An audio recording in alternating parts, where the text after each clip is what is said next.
1-р Коринт 6 дугаар бүлэг. Та нараас хэн нэг нь хөршийнхөө эсрэг хэрэг зарахтай байгаа бол тэр хүн ариун хүмүүсийн өмнө бус, харин зөвхт бус хүмүүсийн өмнө шүүлэгхийг зөргөлнө гэж юу? Эсвэл ертөнцийг ариун хүмүүс шүүнэ гэдгийг та нар мэддэггүй юм уу? Хэрв та нар ертөнцийг шүүх юм бол багахан хэргийг шүүх чадваргүй юу? Бид Тэнгэрлэгч нарыг шүүнэ гэдгийг та нар мэдэхгүй юу? Тэгвэл энэ амьдралын хэрэг явдлууд хэр зэрэг илүү юм бэ?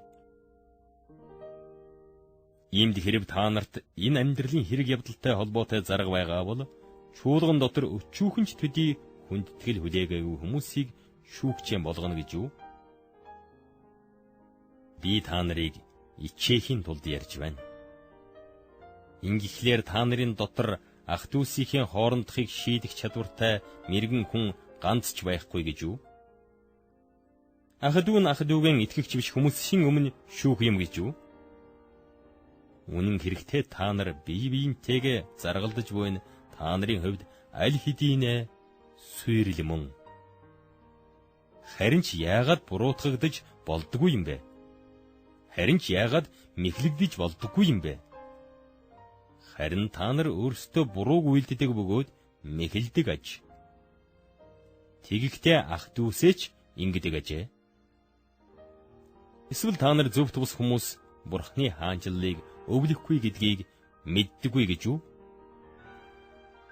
Бүү мэхлэгдэх тун.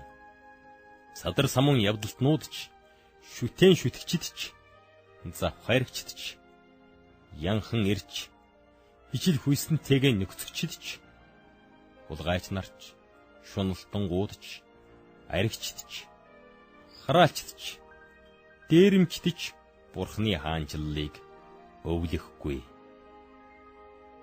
Та нарын зарим нь тийм байсан. Гэвч эзэн Есүс Христийн нэрээр болон бидний Бурхны сүнс дотор та нар угаагдсан.